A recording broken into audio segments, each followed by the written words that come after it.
हम लोग भक्ति रसायन सिंधु ग्रंथ से पढ़ रहे हैं पूर्व विभाग तृतीय लहरी साधना भक्ति, क्षमा कीजिएगा, भाव भक्ति जो कि साध्य भक्ति है, और उसके पहले श्लोक की चर्चा हो रही है। उस पर हम लोग उसकी परिभाषा सुन रहे थे।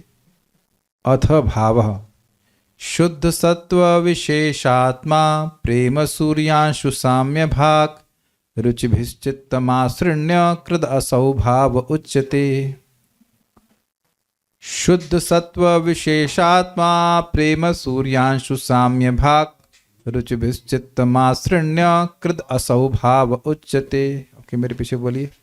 शुद्ध सत्व विशेषात्मा प्रेम सूर्यांशु साम्य भाग। शुद्ध सत्व विशेषात्मा प्रेम सूर्यांशुताय भाग। बिना देखी बोल रही हैं। शुद्ध सत्व विशेषात्मा प्रेम सूर्यांशु साम्य भाग। शुद्ध सत्व विशेषात्मा प्रेम सूर्यांशु साम्य भाग। रुचिभिश्चित्तमासृण्य कृद असौ भाव उच्यते। रुचिभिश्चित्तमासृण्य कृदसौ भाव उच्यते।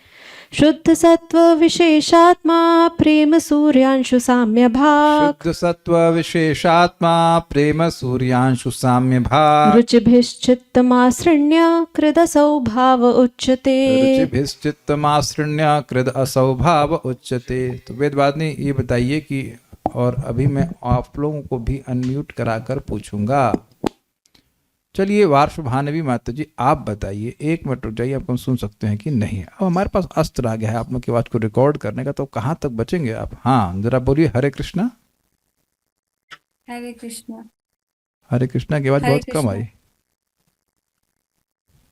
बार फिर से बोलिए हरे कृष्णा। बोलिए हरे कृष्णा की आवाज नहीं आ रही आपकी, आप बोलिए नहीं कुछ। हरे कृष्णा। इतना कम, इतना कम, थोड़ा जोर से बोलिए। हरे कृष्णा। हाँ, अभी कुछ आ रही, ठीक है। तो ये बताइए कि शुद्ध सत्व विशेष आत्मा का क्या मतलब होता है? शुद्ध सत्व विशेष रूप, शुद्ध सत्व उसमें भी विशेष, जैसे भगवान ने कहा था उनकी 3 शक्तियां हैं, हलादिनी, संवित और संधिनी। इसमें से शुद्ध सत्व विशेष होगा संवित और हलादिनी का combination. Very good. Vaibhav Prabhu, okay, आप वैभव प्रभु आप बताइए कि प्रेम सूर्यांशु साम्य भाग का क्या मतलब होता है? क्या समझ में आया? नहीं, गलत हो कोई बात नहीं, डांटनी पड़ेगी। क्या समझ में आया? सॉरी प्रभु जी, मुझे नहीं आता। Okay, no problem. Abhishek Prabhu बताइए चंदौली से, प्रेम सूर्यांशु साम्य भाग का मतलब क्या हुआ? हरे कृष्णा प्रभु जी। जिस प्रकार सूर्य की किरण बस उसका दिखा है, सूर्य अभी नहीं दिखा है, तो वो दिख जाएगा कुछ समय में। तो उसी प्रकार भाव अगर उत्पन्न हो गया तो प्रेम आने में ज्यादा समय नहीं ये लगेगा। तो ठीक है, लेकिन ये प्रेम सूर्यांशु साम्य भाग का मतलब क्या है? इसका शाब्दिक अर्थ क्या है? भक्तिप्रद माता जी।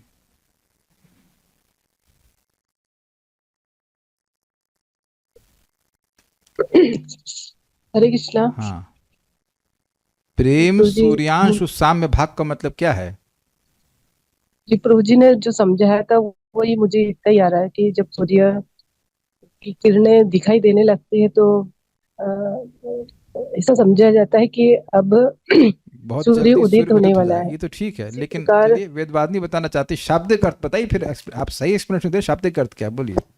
प्रभु जी, जैसे जब सूर्य जैसा की नहीं सुनना चाहता हूँ, प्रश्न क्या है? प्रश्न शाब्दिक अर्थ है, शाब्दिक ट्रांसलेशन क्या है? पहले ट्रांसलेशन बताइए।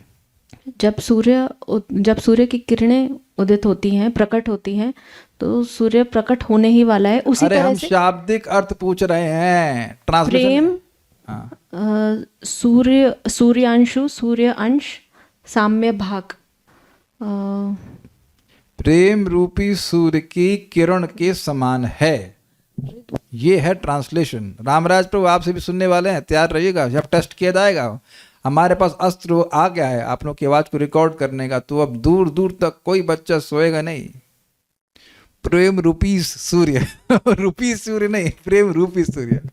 ओके, आगे बोलिए। जिस प्रकार से भाव रूपी किरणें जब उदित हो जाती हैं, तो उसे समझना चाहिए कि प्रेम रूपी सूर्य उदित हो ही जाएगा। देखिए, आप बोल ठीक से रही, लेकिन ठीक से नहीं बोल रही हैं। जैसे सूर्य की किरण आ जाने से ये अनुमान लगा लेते हैं कि सूर्य, अनुमान के निश्चित है कि सूर्य उदित हो ही जाएगा, ऐसे ही भाव रूपी किरण आ जाती है तो प्रेम रूपी सूर्य बहुत जल्दी उदित हो जाएगा, ये बात है। और इसमें एक और इंटरेस्टिंग बात है कि कोई रुकावट भी नहीं होगी। एक बार सूर्य की किरण आ गई तो कोई रुकावट होगी नहीं। इसीलिए यद्यपि भाव भक्ति में भी कुछ अपराध के संस्कार रहते हैं बहुत हल्की मात्रा में, फिर भी इसको साध्य कहा है क्योंकि उसके बाद अब प्राय मतलब प्रेम भक्ति मिल जाती है।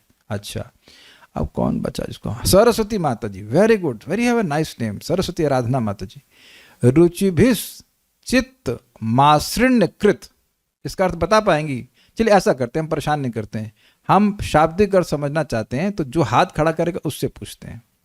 सुमेध प्रभु का तो नाम ही सुमेध, बहुत अच्छी बुद्धि वाले, नहीं आ रहा। कालिया कृष्ण प्रभु, वांट टू ट्राई? रुचिभिस प्लस चित्त मासृण्य कृत, इसका क्या मतलब बताइए? हरे कृष्ण प्रभु जी, आवाज आ रहा है? आ रहा है, थोड़ा तेजी आ रहा है लेकिन ठीक है, चलेगा, आ रहा है, बोलिए। भगवत प्राप्ति करना है तो उसका जो अभिलाष है व्यक्ति के हृदय में जागृत हो जाता है, वो रुचि बोला जाता है। और चित्त का जो मतलब ये कठिना है वो एकदम पूरा समूल नष्ट हो जाता है, Very तो वो good, चित्त हाँ, अच्छा बोल रहा है। यानी रुचि भी मतलब भगवान की प्राप्ति की अभिलाषा, अनुकूल सेवा की अभिलाषा, सौहार्द अभिलाषा, इन ये 3 प्रकार की रुचियों के द्वारा चित्त जो है मासृण्य अर्थात सॉफ्ट हो जाता है, सॉफ्ट कर देता है। कृत मतलब सॉफ्ट करता, असौ मतलब यह है, और उसको भाव कहते हैं। तो ये सब बात आपको समझ में आ गई? आप लोग ने को कोई अनम्यूट है तो म्यूट कर लीजिएगा। अब इतनी बात समझ में आ गई तो हम लोग अब आगे पढ़ते हैं, एक शब्द को समझने का प्रयास करते हैं। शुद्ध सत्व विशेषात्मा। अब यह श्लोक भाव जिसे रति भी कहा जाता है, पेज नंबर 8। अब यह श्लोक भाव जिसे रति भी कहा जाता है का वर्णन करता है, जो स्थायी भाव का सामान्य रूप है और जो स्थायी भाव की कली है, जो प्रणय और महाभाव जैसी उच्च अवस्थाओं में भी विद्यमान रहती है। ये कली है जो आगे जाकर के फूल के रूप में परिणत होगी। इसको थोड़ा समझ लीजिए। स्थायी भाव मतलब एक जीवात्मा का जो विशेष संबंध है भगवान श्री कृष्ण से। तो भाव भक्ति के स्तर पर यह मालूम चल जाता है कि मेरा भाव, फिक्स्ड भाव क्या है, मैं दासरति में हूं या साख्य में या वात्सल्य या श्रृंगार में, ठीक है। लेकिन ये बात आगे भी तो मालूम चलती रहेगी। जब भाव से, भाव को ही रति कहते हैं, भाव से जब व्यक्ति प्रेम अवस्था को प्राप्त करेगा तब भी इसको पता ही रहेगा कि मेरा संबंध भगवान से क्या है। फिर प्रेम के भी आगे जो आपने स्टेजेस सुनी थी उसमें भी प्रणय, मान इत्यादि, वो उसमें भी ये मालूम रहेगा कि मैं भगवान का क्या हूँ। तो ये जो भाव है ये कली के समान है, अभी पूरी तरह से खिला हुआ प्रेम रूपी फूल नहीं है, लेकिन जो स्थायी भाव है, मेरा जो संबंध भगवान से, उसकी अवेयरनेस वो निरंतर बनी रहेगी। अच्छा, इसको एक यहां पे एग्जाम्पल से आप समझ सकते हैं। स्थायी भाव आगे किस अवस्था में विद्यमान रहेगा, क्यों रहेगा, समझ में आ रहा है? अभी पता चल गया तो आगे भी मालूम चल जाएगा। आप देखिए ना, एक छोटे बच्चे के रूप में आप देखिए, छोटे बच्चे को बताया जाता है कि मैं तुम्हारा पिता हूं, बोलो पापा पापा, तो उसको समझ में नहीं आता इसका मतलब क्या है। लेकिन जैसे जैसे बड़ा होता जाता है तो ऐसा तो नहीं कि किसी और को पिताजी मानने लग जाता है, संबंध और अच्छे से समझ में आने लगता है। तो ये बात समझ लीजिएगा कि स्थायी भाव चेंज नहीं हो जाता है, स्थायी भाव आपका मालूम चल जाता है भाव में, और इसी को और प्रगाढ़ता इसमें आ जाती है, ठीक है। ओके, उसका फिर से श्लोक बोल रहे हैं। शुद्ध सत्व विशेषात्मा प्रेम सूर्यांश साम्य भाग रुचिभिश्चित्तमासृण्य कृत असौ भाव उच्यते। अर्थात शुद्ध सत्व विशेष स्वरूप प्रेम रूप सूर्य के उदयमान किरण के समान एवं भगवत प्राप्ति अभिलाषा, अनुकूल्य अभिलाषा, सौहार्द अभिलाषा रूप रुचि के द्वारा चित्त की आर्द्रता, स्निग्धता संपादित होने से भाव भक्ति होती है। महाभाव भक्ति पर्यंत, अरे ये तो पढ़ ही चुके हैं, ये तो पढ़, इसमें धीरे क्या चल रहा है, यही तो आपने व्याख्या करी हुई, ये तो ट्रांसलेशन ही किया गया है, कुछ नया नहीं है इसमें। महाभाव भक्ति पर्यंत समस्त अवस्था में रहने के कारण भाव भक्ति का विशेषण शुद्ध सत्व विशेषात्मा दिया गया है।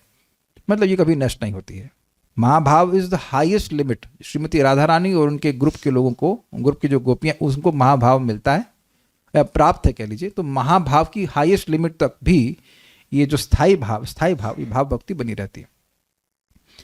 यहां शुद्ध सत्व का अभिप्राय, कहने का प्राय भगवान की स्व प्रकाशिका स्वरूप शक्ति की संविदाख्य वृत्ति है, ना कि माइक वृत्ति विशेष से। क्या मतलब है इसका? देखिए, ये जगत कैसा है? त्रिगुणात्मक है, सब जानते हैं, रजोगुण, तमोगुण और सत्वगुण। तो शुद्ध सत्व का अर्थ यह नहीं है कि रजोगुण तमोगुण हटा दिया और जो बचा सत्व वह हुआ। ये भक्त लोग जानते हैं, और जो नहीं जानते वो लोग समझ लें कि प्राकृत गुणों को कभी आप छांट के अलग कर ही नहीं सकते।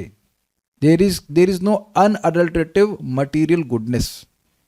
कुछ अगर सत्वगुण 90% है तो अब 10% उसमें रजोगुण होगा और 5% तमोगुण होगा। गलत बोल गया, सॉरी। 90% सत्वगुण है तो 5% रजोगुण होगा और 5% तमोगुण होगा। उसके भी अलग अलग कॉम्बिनेशन हो सकते हैं। क्या ये क्लियर हो रहा है? ऐसा हो ही नहीं सकता है कि कोई व्यक्ति पूरी तरह से सतोगुण में स्थित हो, एक बात। और दूसरी बात, मान भी लिया जाए कि अगर हम भौतिक सत्व को अलग कर दें तब भी वह निकृष्ट है, वो जड़ है, जबकि शुद्ध सत्व भगवान की अंतरंगा शक्ति की वृत्ति है। दोनों भेद समझ में आ रहे हैं? एक तो ये कि आप प्राकृत गुणों को, जो त्रिगुण हैं, उनको अलग अलग नहीं कर सकते, उसमें कुछ ना कुछ रजोगुण तमोगुण का मिक्सचर रहेगा। और मान लीजिए, ये हो नहीं सकता, लेकिन मान लीजिए कि आपने किसी तरह से तमोगुण और रजोगुण को अलग कर दिया, उसके बाद जो आपका सो कॉल्ड शुद्ध सत्व अर्थात शुद्ध मटीरियल सत्व मिलेगा, वह भी प्राकृत है, वह भगवान की प्राप्ति नहीं करा सकता है। तो शुद्ध सत्व जो है प्राकृत गुणों में मिक्सचर रहता है, लेकिन आप मान लिया जाए कि आपने ऐसा किया कि सारा रजोगुण तमोगुण खत्म कर दिया और उसके बाद केवल सत्व बचा है, फिर भी वह प्राकृत सत्व है, वह भगवान की अनुभूति नहीं करा सकता। वो निर्गुण वाले परे नहीं है, गुणों के परे नहीं है। Is that okay sinking? अच्छा, स्वप्रकाशिका स्वरूप शक्ति का मतलब क्या है? जैसे सूर्य अपने स्वरूप को स्वयं ही प्रकाशित करता है। सूर्य को जिसने कभी नहीं देखा हो वो लालटेन से सूर्य को नहीं देख सकता है। क्लियर? तो सूर्य को देखने के लिए किसी और चीज की जरूरत नहीं है, सूर्य अपने ही सामर्थ्य से अपने स्वरूप को प्रकाशित करता है। ये समझ में आया? इसे कहते हैं स्वप्रकाशिका स्वरूप शक्ति।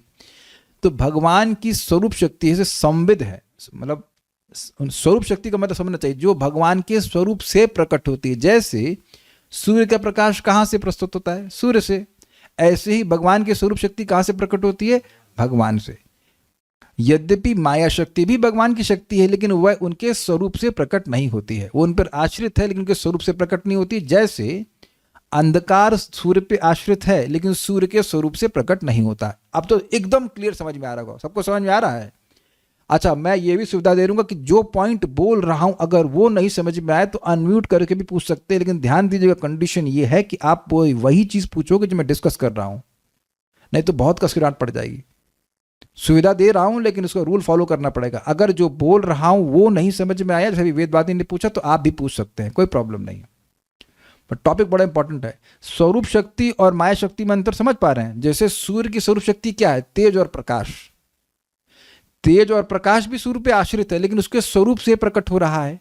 अंधकार भी सूर्य पे आश्रित है लेकिन अंधकार स्वरूप में अंधकार सूर्य के स्वरूप पे नहीं है। कहाँ अंधकार सूर्य में? बताइए, नहीं है ना। तो अंधकार की सृष्टि भी सूर्य ही कर रहा है लेकिन उसके स्वरूप से नहीं। क्लियर हो रहा है? अंतर आ रहा है? तो अब ये जो भगवान की संविद आख्य वृत्ति है, मतलब जिसको संविद नाम से जाना जाता है, उसकी वृत्ति का फंक्शन क्या है समझते हैं? सम प्लस विद। सम मतलब सम्यक और विद मतलब जानना। विद धातु से आया है वेद, ठीक है। तो जिससे भगवान अपने को जानते हैं, अपने दिव्य गुणों को अनुभव करते हैं और दूसरे को भी जनवाते हैं, उसे संविद कहते हैं। और संधिनी किसे कहते हैं? संधिनी से जिससे पूरा आध्यात्मिक जगत प्रकाशित होता है, अनादिकाल से प्रकाशित है, उसको संधिनी कहते हैं। समझ में आ रहा है ना? सारे से कहते हैं, धारणा हो रही है शब्दों की। सारे धाम प्रकाशित होते हैं, सब कुछ भगवान प्रकाशित करते हैं, मैनिफेस्टेशन शक्ति कह लीजिए, उसको कहेंगे संधिनी। और संवित मतलब बोध होना कि भगवान है क्या वस्तु। संधिनी इस देखिए आध्यात्मिक सारा कुछ है, आध्यात्मिक जगत का प्रकाशन करने वाला भगवान की। संविद मतलब हाँ ज्ञान देने वाला, सम प्लस विद, संविद इजी है। अभी चलिए संधिनी के बारे में टेंशन मत लीजिए, संविद के बारे में आप देखिए। भक्ति, अगर मैं पूछूं क्या भक्ति से पूरा आध्यात्मिक जगत प्रकाशित हो रहा है? पहले समझिए मेरा प्रश्न, क्या भक्ति से जगत प्रकाशित हो रहा है आध्यात्मिक जगत? नहीं, भक्ति से जगत नहीं प्रकाशित हो रहा है। भक्ति से क्या वैकुंठ प्रकाशित हो रहे हैं, मैनिफेस्ट हो रहे हैं? नहीं, वो संधिनी पोटेंसी से हो रहा है। संविद पोटेंसी से आपको समझ में आएगा कि नाम में क्या सुख है, भगवान के स्वरूप में क्या सुख है, धाम का स्वरूप कैसा है, धाम में क्या सुख है। तो जो भक्ति का सुख है, भगवान का सुख है, वो सब कुछ संविद पोटेंसी समझ में आता है। संविद मतलब भगवान जिससे अपने को जानते हैं और अन्य लोगों पर जब उस शक्ति का पात होता है, शक्तिपात होता है, तो वह भी समझ पाते हैं कि भगवान कौन है, भगवान कितने सुख में। Knowledge potency, spiritual knowledge potency. Clear? काले कृष्ण प्रभु कुछ परेशानी है, समझ में आ गया? तो संविदाख्या वृत्ति है, ना कि मायिक वृत्ति विशेष से। मतलब जो माया की वृत्तियां होती हैं, अविद्या, विद्या, प्रधान, उससे कुछ भी मतलब नहीं है, या फिर त्रिगुणात्मक कुछ भी मतलब नहीं है। ठीक है, ओके। अर्थात इसमें मायिक, सत्व, रजः, तमः वृत्ति नहीं है। इसका विशेष विवेचन श्री भागवत संदर्भ के द्वितीय संदर्भ में एवं श्री वैष्णव तोषणी के द्वितीय अध्याय में है। अब जब पढ़ेंगे तो उसको पढ़ लेंगे, अब तीन बात समझ में आ गई। इसके अतिरिक्त शुद्ध सत्व शब्द के साथ विशेष शब्द को जोड़कर शुद्ध सत्व विशेष यानी शुद्ध सत्व का उत्कृष्ट अंश। आपको याद आ रहा है मैंने बोला था पोहा एंड स्पेशल पोहा। आज हमने स्पेशल खिचड़ी बनाई है, आज हमने स्पेशल सब्जी बनाई है। तो सब्जी है लेकिन इसमें कुछ विशेषता भी है, कुछ घी का छौंक मारा है, जो कुछ भी, तो इसमें कुछ छौंक भी है एक एक्स्ट्रा है। संवित तो है लेकिन कुछ एक्स्ट्रा भी है। क्या एक्स्ट्रा है? तो इस जोड़कर शुद्ध शब्द विशेष शब्द बनता है, जो स्वरूप शक्ति की एक अन्य वृत्ति जिसे हिलादनी कहा जाता है की ओर संकेत करता है। तो यानी कि भाव में दो शक्तियां हैं, शुद्ध सत्व से इंगित हुआ संवित शक्ति और विशेष हुआ हिलादनी शक्ति। तो ये जो भक्ति है ये दो शक्तियों की मेल स्वरूप है, स्वरूप संवित शक्ति और हिलादनी शक्ति, संवित शक्ति और हिलादनी शक्ति। हिलादनी आनंद देने वाली, इसीलिए तो भाव को कहा जाता है मोक्ष लघुताकृत। इतना सुख भाव भक्ति में होता है कि मोक्ष का सुख भी अत्यंत तुच्छ लगता है।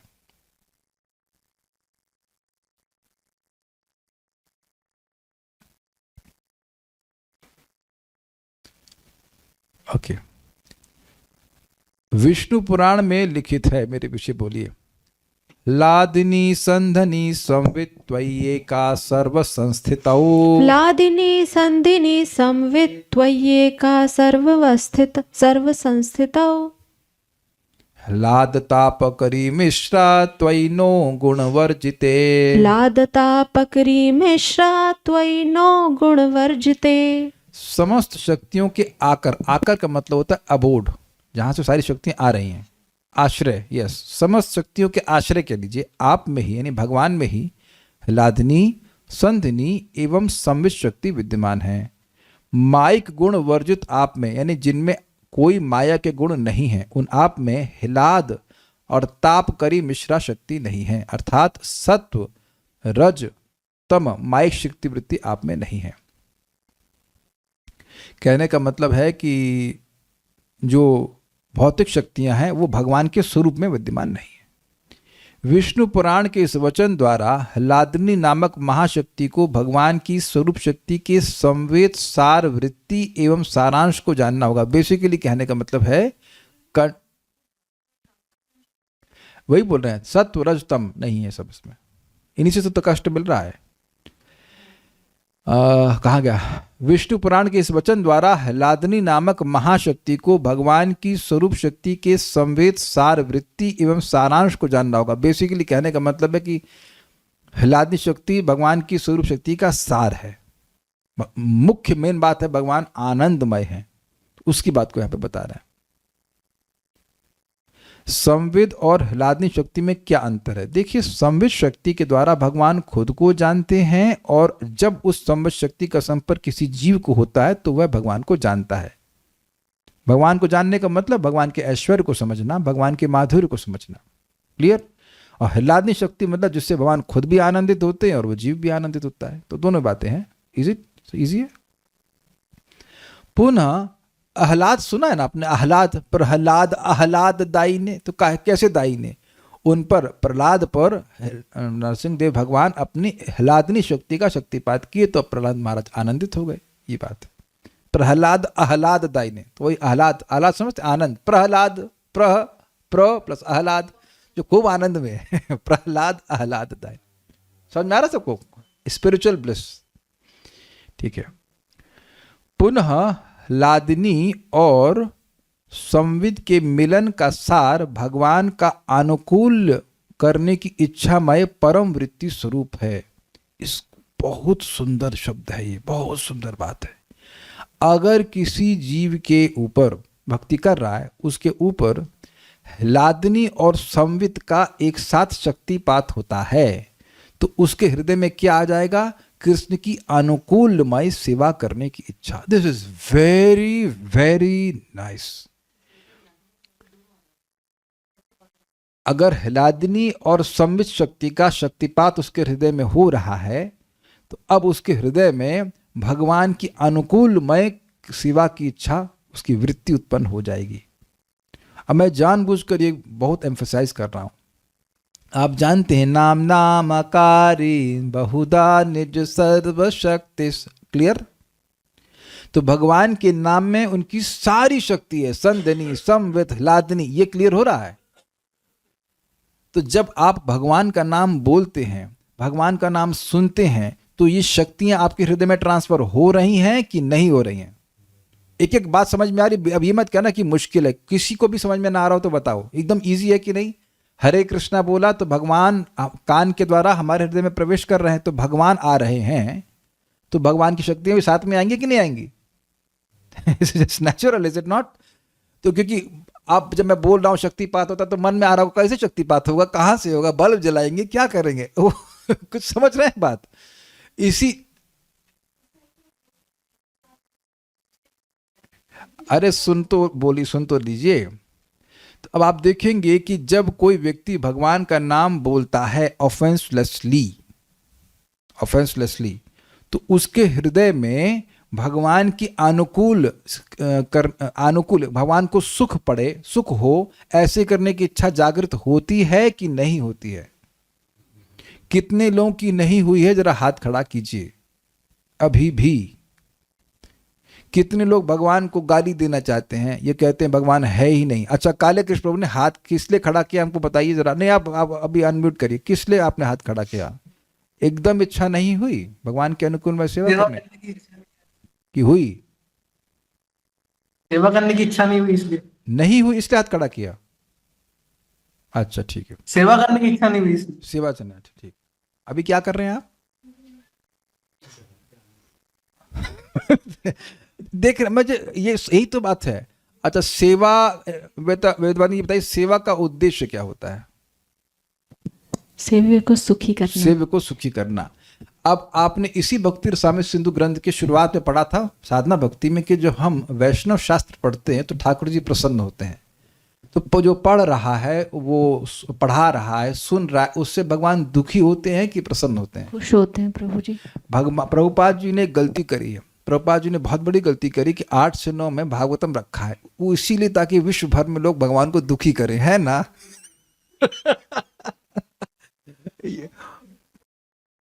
फिजिकल सेवा की बात है। हाँ, एक बार प्रभुपाद जी क्लास दे रहे थे भागवतम की सुबह, और भक्त नहीं आए थे।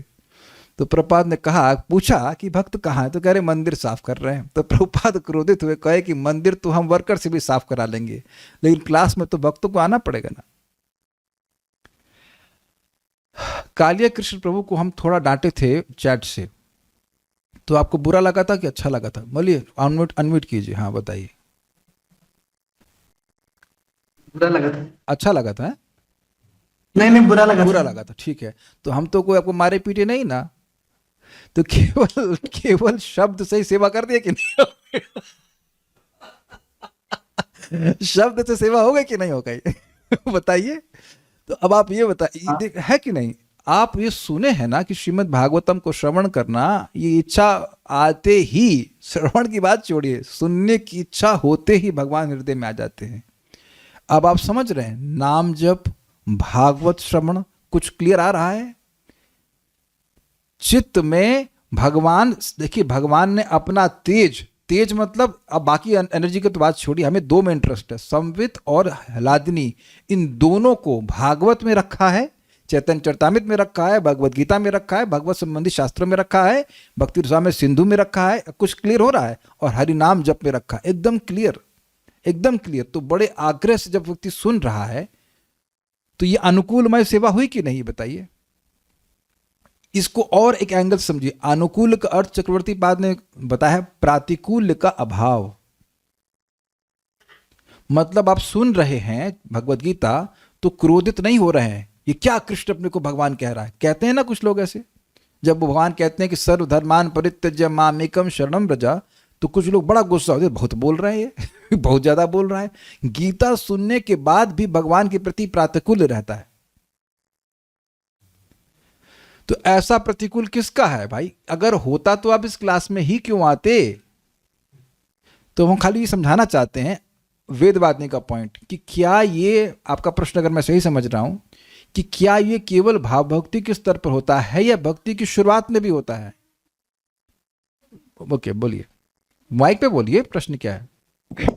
क्या ये आगे के स्टेजेस में ही मैनिफेस्ट होता है, संवित शक्ति और एलादिनी शक्ति? क्योंकि हम तो देखते हैं भक्तों की बहुत कम स्टेज पे, कम टाइम से भक्ति कर रहे हैं, उनमें भी सेवा की इच्छा है। समझ गया प्रश्न उनका। हालांकि अनुकूल में जो है ये वृत्ति, ये क्या हायर स्टेजेस में ही प्रकट होती? नहीं, यही तो मैं समझाने के लिए सारा डिस्कशन कर रहा हूं। देखिए, भक्ति की शुरुआत से ही आप भगवान की संवित और हलादनी शक्ति का संपर्क कर रहे हैं, ये कहले क्लियर समझ लीजिए। भगवान की भक्ति भगवान की अंतरंगा शक्ति की ही वृत्ति है, और वो अंतरंगा शक्ति की वृत्ति क्या है? संवित और हलादनी। क्लियर? इस समय चित्त दूषित है तो इसलिए प्रकट रूप से टेस्ट अनुभव होता नहीं है, ये समझ लीजिए। मैं बहुत ध्यान से बोल रहा हूं, आप बहुत ध्यान से सुनना। प्रकट रूप से यानी टेस्ट तो है, अनर्थ निवृत्ति के स्टेज में भी टेस्ट है, लेकिन प्रकट होने लगता है आपको निष्ठा के स्तर से। जो सुन रहा, जैसे बोल रहा हूं वैसे ग्रहण कीजिए, कुछ क्यों काम मत करिए। अभी इतना सिंपल समझ लीजिए कि अनर्थ निवृत्ति के स्टेज पर भी व्यक्ति को टेस्ट होता है, लेकिन उसको प्रकट अनुभव नहीं होता। देखिए, जैसे आप लोग जप करते हैं तो कभी कभी आप लोगों को प्रकट टेस्ट अनुभव होता है, इट जस्ट फ्लोज जिसे कहते हैं ना। और कभी कभी आप जप कर रहे हैं लेकिन आपको टेस्ट अनुभव नहीं हो रहा है, इसे कहते हैं ना घन तरला। ये अनुभव है कि नहीं? तो अगर वह आंतरिक शक्ति की वृत्ति नहीं होती, उसमें हलादनी शक्ति नहीं होती, तो वो सुख अनुभव कैसे करते? यहां क्लास में आए हैं, आप हिंदी ही पढ़ रहे हो, लेकिन एक सुख मिल रहा है कि नहीं? अगर सुख नहीं मिल रहा होता तो स्वेच्छा से क्यों आए होते? ये समझ लीजिएगा। मैं फिर रिपीट करूंगा, जब आपने पहली बार कथा सुनी थी तब भी आपको अच्छा लगा था, है कि नहीं? किसको खराब लगा था यहां पर? तो वह भी तो आप एकदम खराब चित्त लेके आए थे, तब भी भगवान की शक्ति, क्योंकि हलादनी शक्ति है, आनंदमय है, भगवान की भक्ति शक्ति, तो उसके संपर्क में आने से जीव प्रसन्न होता है। लेकिन अब इस स्टेज पर, भाव भक्ति के स्टेज पर, कोई अपराध तो है नहीं। जैसे विवेदवादिनी कह रही थी कि अपराध के कारण अनुभव नहीं होता। हाँ, सही कह रहे हो, अपराध की वजह से और भोग वासना आदि की वजह से वो सुख अनुभव नहीं होता जो भक्ति में प्रॉमिस्ड है, वो सुख। ऐसा नहीं कि कोई सुख नहीं होता, क्लियर? लेकिन यहां पर अब वो जो अनुकूल सेवा है वो एकदम फुल्ली मैनिफेस्ट होती जा रही है, क्योंकि अब कोई रुकावट नहीं है भाव स्तर पर।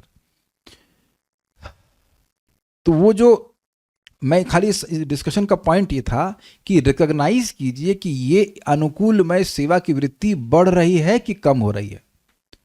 अगर व्यक्ति अपराध से बचे और भगवान का नामोच्चारण करे, भगवान की कथा को सुनेगा, तो आप देखेंगे ये जो कृष्ण की अनुकूलमय सेवा की वृत्ति है ये बढ़ती चली जाएगी। और अगर किसी को लग रहा है अरे क्या वही जप है, बहुत भार हो रहा है, तो उसको समझना चाहिए कि कुछ उसको वो कुछ गड़बड़ कर रहा है, उसको मतलब ही हैज टू फाइंड आउट कि कहाँ गड़बड़ कर रहा है। ये एकदम प्रैक्टिकल श्लोक है, यानी कि अगर हम भक्ति ठीक से कर रहे हैं तो हम एक सिम्टम देखेंगे कि कृष्ण की अनुकूल करने की इच्छा जो है वो वृत्ति मन में बढ़ती चली जाएगी। एकदम समझ में आ गया? किसी को यहां तक डाउट है कि नहीं? क्योंकि ये प्रश्न ही नहीं बनेगा आपका कि मेरी भक्ति में प्रगति हो रही है कि नहीं हो रही है। जितनी आप सेवा पहले करना चाहते थे उससे और अधिक अच्छे से सेवा करना चाहते हैं कि नहीं, वो आप अपने आप चेक कर लीजिए। Is it okay? और अगर कुछ लग रहा है कि डाउन हो रहा है तो अपने जप को देखिए, जप कैसे कर रहे हैं, भागवत कैसे सुन रहे हैं, भक्तों से आदान प्रदान कैसे हो रहा है, वहां उसको मतलब चेक कीजिए कि कहाँ गड़बड़ हो रही है। नहीं तो होना नहीं चाहिए ऐसा। एक बड़ी सुंदर बात महाराज समझा रहे थे इसी में कि क्योंकि भगवान की शक्ति, भगवान की भक्ति भगवान की अंतरंगा शक्ति की वृत्ति है, इसलिए अगर अपराध से बचे तो स्वयं ही साधक को प्रोत्साहित करेगी। समझ में आया है आपको?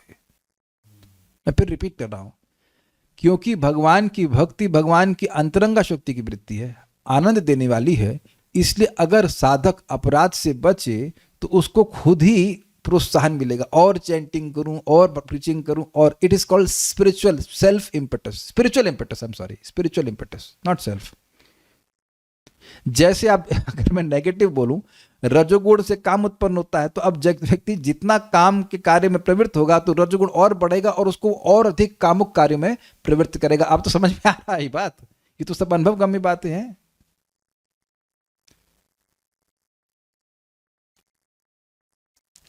ठीक है, इसका अधिष्ठान भगवान के नित्य प्रिय परिकर हैं। मतलब किसका अधिष्ठान? जो भगवान की अनुकूल करने की इच्छामय परम वृत्ति है, इसके अधिष्ठान ये कहाँ पाई जाती है? भगवान के नित्य सिद्ध पार्षदों में पाई जाती है। माता यशोदा सुबह से शाम तक अगर ऐसा कहा जाए किसकी सेवा में लगी हुई हैं? श्री कृष्ण की सेवा में। नंद महाराज, श्रीमती राधा रानी, उनके जितने भी पार्षद हैं वो सब ऐसे लगे हैं कि नहीं? सबको समझ में आ गया? उनके मन में अब कोई और नहीं है, केवल श्री कृष्ण है, कृष्ण की सेवा है, कृष्ण का सुख विधान करने की ही इच्छा है। तत्सुख सुखित्वम इसे कहा जाएगा। कृष्ण सुखी हो जाए, कृष्ण सुखी हो जाए, इजी। ठीक है। हलादनी सार समवायी का प्रकाश परम परिणाम स्वरूप मोहदन आख्य महाभाव के रूप में होता है। ये हिंदी इतनी टफ थी, इसका इंग्लिश पढ़ लेते समझ में आ जाएगा। Further concentration of this condensed Hladini will transform bhav into the highest state of महाभाव called मोदन। समझे? ये मतलब यही भक्ति करता रहेगा। भक्तिया संजातया भक्तिया, भक्ति करने से भक्ति बढ़ती है। तो व्यक्ति भाव को प्राप्त हुआ तो वहां से भक्ति करता जा रहा है, करता जा रहा है, करता जा रहा है, करता जा रहा है, तो अब हाईएस्ट लिमिट ये और कंडेंस होती जा रही है भक्ति, और आगे जाकर के मोदन नाम के महाभाव की प्राप्ति होती है, जो कि केवल श्रीमती राधा रानी को। लेकिन इसको सभी भाव वाले प्राप्त नहीं कर सकते हैं। जो माधुर्य भाव में वह प्राप्त कर सकते हैं। इसका वर्णन श्री उज्ज्वल नीलमणि ग्रंथ के स्थायी भाव प्रकरण 176 में है। मेरे पीछे बोलिए। राधिकायूथ एवासौ मोदने नातु सर्वतः। राधिकायूथ एवासौ मोदने नातु सर्वतः। यह श्रीमान ह्लादिनी शक्ते सुविलासः प्रियो वरः। यह श्रीमान ह्लादिनी शक्तेः सुविलासः प्रियो वरः। यह मोदन प्रभु जी हैं उनको प्रभु जी की तरह बोला गया है। यह मोदन नामक महाभाव केवल राधिका की यूथ में विद्यमान है, न कि सर्वत्र। एक बार किसी ने पूछा था हमको क्लास में कि महाभाव केवल राधा रानी को प्राप्त है, तो मैंने क्या उत्तर दिया था? हमको नहीं पता। तो अब पता चल गया, महाभाव श्रीमती राधा रानी और उनका यूथ, मतलब उनका जो ग्रुप है, यूथेश्वरी है ना Radha Rani. Youth means group, झुंड कह लीजिए, ग्रुप कह लीजिए, तो जो भी हैं, तो उनके साथ में जो है उन्हीं को ये महाभाव प्राप्त है, और किसी में नहीं। अर्थात जो राधा रानी के ग्रुप में नहीं, उनको नहीं। और इससे स्पष्ट है कि जो अन्य रसों में है उनको ये महाभाव प्राप्त नहीं है।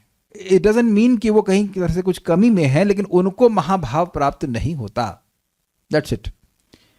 यह श्रीमान मोदन ही ये हमको अच्छा लाइन लगी थी, श्रीमान मोहन। देखो संस्कृत ले, यह श्रीमान, ये जो श्रीमान साहब है ये मोदन साहब है, मोदन महाभाव साहब है। यह श्रीमान मोदन ही ह्लादिनी शक्ति का प्रिय श्रेष्ठ सुविलास है। अर्थात यह ह्लादिनी शक्ति की सबसे महान, मनोहर और आनंददायक अभिव्यक्ति है। अब देखिए एक बात समझिएगा, ये हिलादनी शक्ति भक्त के हृदय में है, उसको तो आनंद दे ही रही है। जब वो सेवा करेगा तो उसी के अनुपात में कृष्ण को भी आनंद देने वाली है। इसीलिए श्रीमती राधारानी विशेष है। वो जितना श्री कृष्ण को सुखी कर सकते हैं उतना और कोई नहीं कर सकता। वैसे तो वो हिलादनी शक्ति स्वरूपा ही है, लेकिन हाईएस्ट पॉइंट है। इस पे सुंदर बात यह है कि इस हिलादनी शक्ति की एक बूंद भी किसी जीव को हृदय में आ जाती है तो उस बूंद में भी भगवान डूब जाते हैं। Krishna becomes captured. ये हिलादनी शक्ति की अद्भुत मतलब क्वालिटी है, हाँ, कैप्टिवेटिंग पावर है। समझ में आ रहा है सबको? कुछ कुछ शुद्ध सत्व विशेषता की व्याख्या यहाँ पे समाप्त हुई। यहाँ तक किसी कोई प्रश्न है तो I think it's very clear. ठीक है। असौ भाव उच्चते, इस श्लोक में असौ शब्द भक्ति के सामान्य स्वरूप का संकेत करता है, जिसे अनुकूल भाव से कृष्ण की निरंतर सेवा आनुकूल्येना कृष्णानुशीलन के रूप में बताया गया है। पढ़ के समझाऊंगा फिर पूरा। यद्यपि शीलनम धातु के अर्थ के अनुसार भक्ति के समान रूप को दो प्रकार, चेष्टा रूप और भाव रूप को कहा गया है, किंतु इस श्लोक में चेष्टा रूप भक्ति को अर्थ के रूप में ग्रहण नहीं करना चाहिए, क्योंकि यहाँ चर्चा का विषय भाव है। यहाँ भाव का लक्षण क्रिया के रूप में नहीं बल्कि अंतःकरण की भावना के रूप में बताया जाएगा। थोड़ा समझिए इस बात को, बोल क्या रहे हैं। असौ मतलब वह, तो असौ सामान्य रूप से भक्ति को सूचित कर रहा है। जैसा हमने सुना था शुद्ध भक्ति की परिभाषा में, अन्याभिलाषिता शून्यम ज्ञान कर्मादिनावृतम आनुकूल्येन कृष्णानुशीलनम भक्तिरुत्तम। तो ये जो भक्ति की परिभाषा है वो साधना भक्ति पे भी है और भाव भक्ति पे भी है और प्रेम भक्ति पे भी। ये तो क्लियर हुआ। लेकिन जो बात यहां कह रहे हैं कि ये जो प्रकरण चल रहा है, ये जो टॉपिक है, इसमें जो सिम्टम बताए गए हैं वो साधना भक्ति के नहीं हो सकते हैं। शुद्ध सत्व विशेष आत्मा, प्रेम सूर्यांशु साम्य भाग, रुचिभिर चित्तमाश्रण्यकृत, ये सब लक्षण साधना भक्ति के नहीं। इतनी इंटेंसिटी साधना भक्ति में नहीं होती। Is it okay? इतनी नहीं होती। तो साधना भक्ति में चेष्टा रूप भक्ति होती है। जैसे अभी हम लोग चेष्टा कर रहे हैं इस श्लोक को समझने के लिए, हम लोग चेष्टा कर रहे हैं जप करते हैं मतलब जप करने के लिए। चेष्टा हर जगह चेष्टा करते हैं विग्रह की सेवा करने के लिए। भाव आए या ना आए, जरूरी तो नहीं कि आप जप कर रहे हैं तो भगवान की भाई प्रतिकूल भाव नहीं है। बुद्धि के द्वारा हम भक्ति कर रहे हैं कि हाँ भगवान आप हमसे प्रसन्न हो जाए, ये ठीक है, सब कुछ है। लेकिन अब ऐसे उमड़ करके भाव तो नहीं आ रहा है। किसी का आ रहा है तो हाथ खड़ा कीजिएगा, नहीं, ठीक है, good, so you need it, so you need to hear this. तो ये natural, it's just normal, it's don't feel afraid of it. ऐसा है, हम लोग अभी सुन कर भक्ति कर रहे हैं, बढ़िया है, बहुत अच्छी बात है, कर तो रहे सुनकर। लेकिन भाव में क्या होता है, भाव में विभिन्न प्रकार के अंतःकरण में ट्रांसफॉर्मेशन होने लगते हैं। भाव स्तर में चेष्टा मतलब भाव में स्तर में एक्सटर्नल क्रिया है नहीं है, ऐसा नहीं है, उसमें भी नाम जप कर रहे हैं। लेकिन अब मन में विभिन्न प्रकार के ट्रांसफॉर्मेशन होते हैं। एक एग्जाम्पल आपको दूंगा। जैसे एक बार बोलिए कृष्णा, काले कृष्ण प्रभु बोल रहे हैं, ए तो कथा में बोलते न पारे नहीं, बोल दे, ठीक है, कुछ हुआ। लेकिन अब रूप गोस्वामी जी बोले कृष्णा, तो करे मैं कृष्ण बोल रहा हूं तो मेरी इच्छा होती है कि मेरे करोड़ों मुख हों, और कान में जब जाता है तो अरबों कान हों, और मन में जाता है तो पूरा ये मन को सील कर देता है। तो अब आप देख रहे हैं कि इंद्रियों में और मन में भयंकर ट्रांसफॉर्मेशन हो रहा है। भयंकर मतलब ऐसा ट्रांसफॉर्मेशन जो अकल्पनीय है। तो ये आप लोग को भी हो रहा है। आप मुझसे पूछ लीजिए हो रहा है? नहीं, मेरे को भी नहीं हो रहा।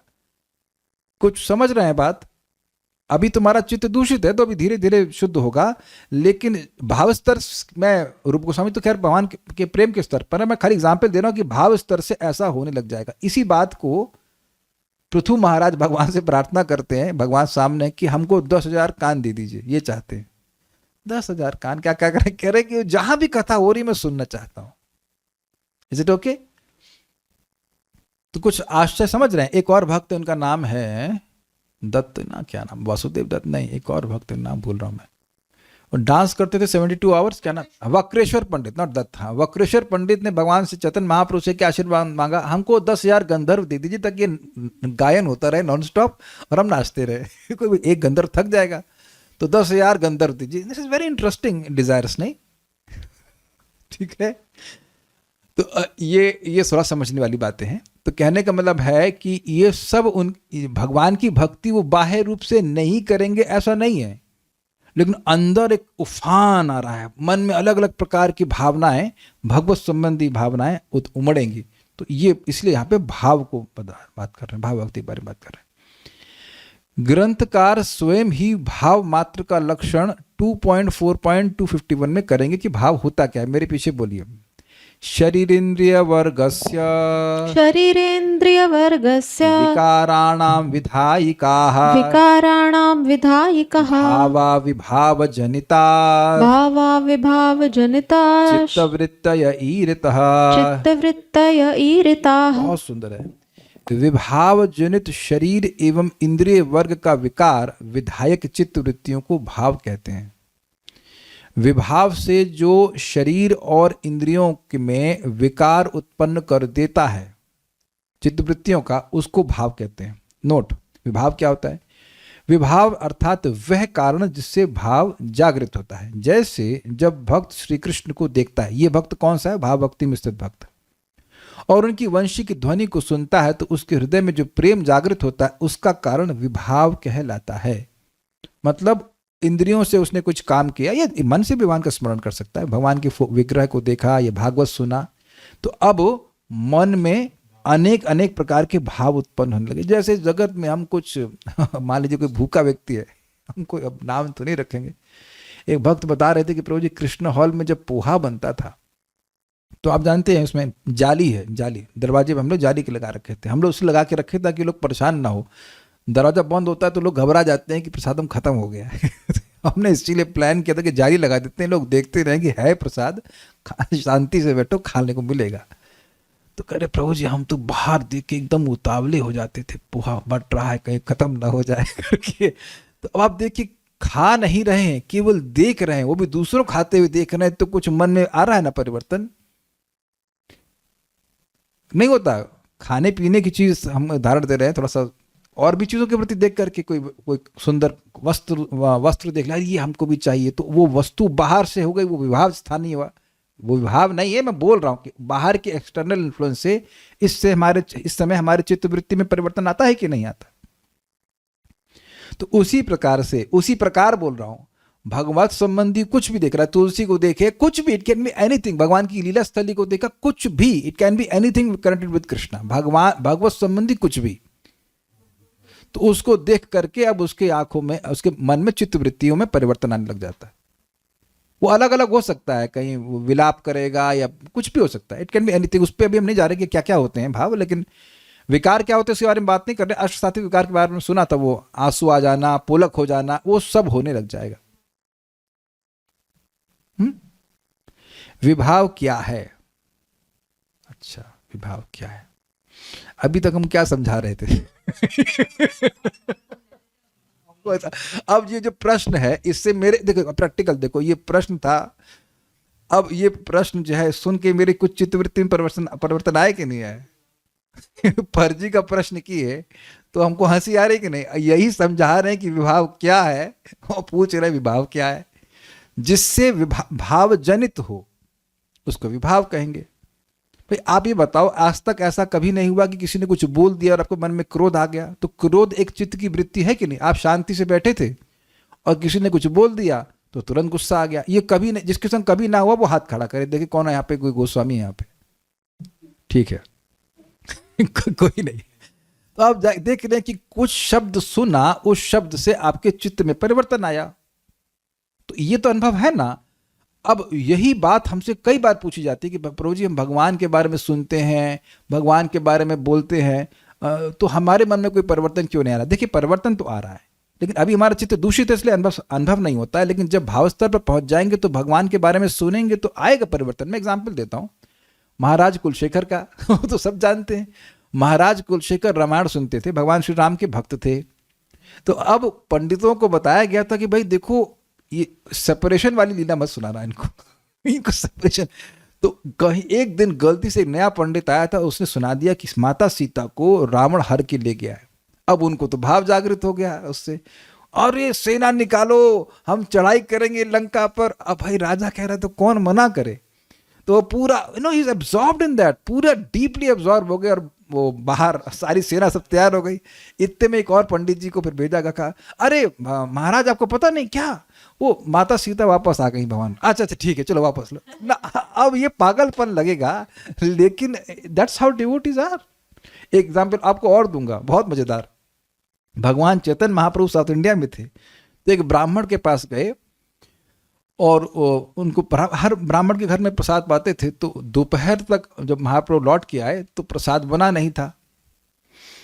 तो ये भी भगवान राम के भक्त था ब्राह्मण, तो बोले कि क्या हो गया, प्रसाद नहीं बना। तो कह रहे अभी वो लीला पढ़ रहे थे, तो कह रहे लक्ष्मण जी अभी भिक्षा लेके आई नहीं है, तो माता सीता ने कुछ बनाया नहीं है। तो महाप्रभु कह रहे वाह बड़ा अच्छा भाव है आपका, और नहीं बस हैप्पी। लेकिन हो सकता हो अगर हम लोग ऐसे हो तो हैप्पी नहीं होंगे ना, लेकिन ऐसे वो भाव में आविष्ट थे। ये होता है। तो ये सब हम एग्जाम्पल दे रहे हैं कि ये सारी चीज़ें, भगवान की लीला सुनना या भगवान का दर्शन है, कुछ भी उसके मन में भाव उत्पन्न कर देता है, उसको विभाव कहते हैं। तो ये सब मन में अनेक अनेक प्रकार की चित्तवृत्तियां जो उत्पन्न होती हैं उसको भाव कहते हैं। चित्तवृत्ति शब्द यहाँ मन की विभिन्न अवस्थाओं को सूचित करता है। अमर कोश में कहा गया विकारो मानसो भाव, अर्थात भाव मन का विकार यानी परिवर्तन है। ये समझा दिया मैंने आपको ना। तो ध्यान दीजिए कि भाव भक्ति में मटीरियल चीजें अफेक्ट नहीं करती हैं। कोई व्यक्ति गाली दे रहा है, बोला, उसे कुछ भी उनको फर्क नहीं पड़ता है, उनका मन बस भगवान में जाता है। कुछ भी बाह्य परिस्थिति में व्यक्ति का मन भगवान के से हट नहीं सकता है। किंतु यहाँ के प्रसंग में इसका संकेत व्यभिचारी भावों की ओर नहीं है, यद्यपि वे भी मन को परिवर्तित करते हैं, क्योंकि उनका वर्णन आगे किया जाएगा। इसका कारण यह है कि वर्तमान परिभाषा में कहा गया कि भाव हृदय को कोमल बनाता है। व्याभिचारी भाव हृदय को कोमल नहीं बनाते, बल्कि वे उन भक्तों में कार्य करते हैं जिनका हृदय पहले से ही कोमल हो चुका होता है। मैं पूरा पढ़ूंगा फिर समझाऊंगा। इस श्लोक में भाव को प्रेम की प्रारंभिक अवस्था भी कहा गया है, और यह बात व्याभिचारी भावों पर लागू नहीं होती। नोट, व्याभिचारी भाव क्या होता है? वे चलायमान भाव जो मुख्य प्रेम भाव को और गाढ़ा करने के लिए प्रकट होते हैं और फिर लीन हो जाते हैं, वे स्थायी नहीं होते, बल्कि तरंगों की तरह उठते और शांत हो जाते हैं। एग्जाम्पल, जैसे कृष्ण को भगवान बालक कृष्ण को तृणावर्त उठाकर ले गया था, तो अब माता यशोदा कृष्ण को नहीं देख पा रही हैं। माता यशोदा किसकी माँ है? श्री कृष्ण की। तो ये स्थायी भावन में है कि नहीं कि वो कृष्ण की माँ हूं। लेकिन अब उनका बेटा चला गया है तो वो पागल हुई जा रही हैं, भयभीत हो रही। तो भय भी एक भाव है ना। तो ये हो गया व्यभिचारी भाव। जब ये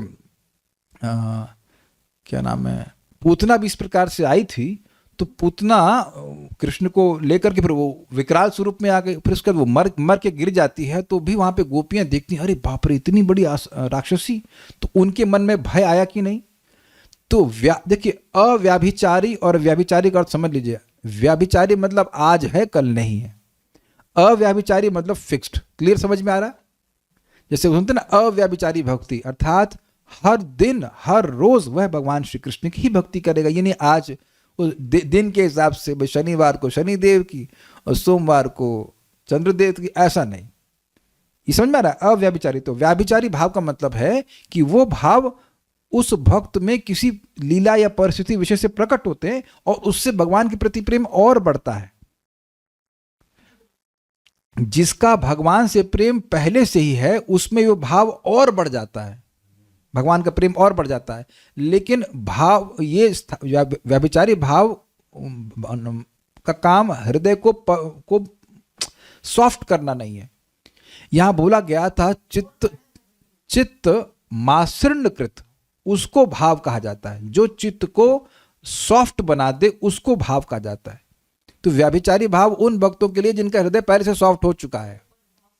भाव भक्ति में भी व्याभिचारी भाव आ जाएंगे, कोई प्रॉब्लम नहीं है।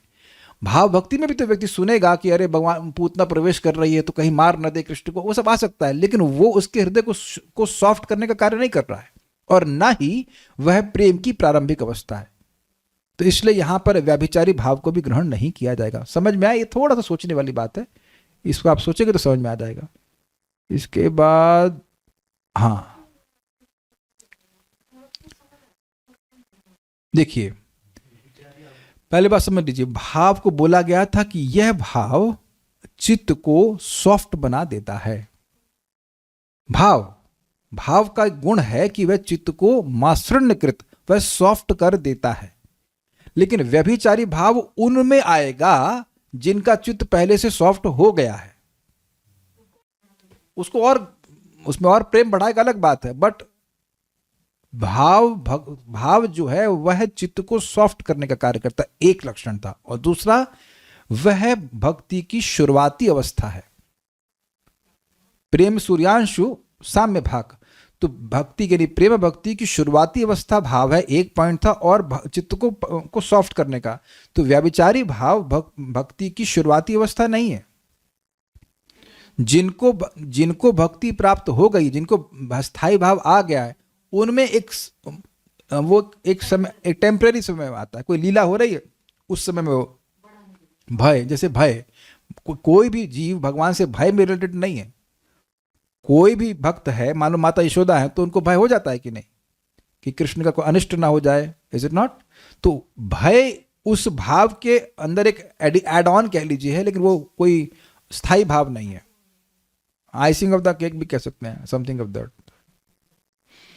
जैसे खीर बना रहे हैं, तो खीर में सैफरन भी डाल सकते हैं, हमेशा सैफरन डालते हैं। तो खीर हो गई, लेकिन उसमें थोड़ा सैफरन डाल देंगे तो और अच्छा लगेगा। लेकिन हमेशा तो सैफरन नहीं रहता ना, ये बात है। ओके, अतः अर्थ यह है कि जो सामान्य भक्ति असौ भगवान की अनुकूल सेवा के रूप में परिभाषित की गई है, उसी का एक विशेष अंश जिसे भाव रूप भक्ति कहा जाता है, जब प्रकट होता है तो उसे भाव कहा जाता है। मतलब भाई, भक्ति का स्वरूप तो यही है, अनुकूलन कृष्णानुशीलनम इत्यादि। उसका एक स्पेशल सेक्शन जिसे भाव रूप भक्ति कहते हैं, जब प्रकट होता है तो उसे भाव कहते हैं। तो यहाँ पे जो बात आ रही असौ की, ये भाव के बारे में बात हो रही है, जो हृदय को सॉफ्ट कर देता है।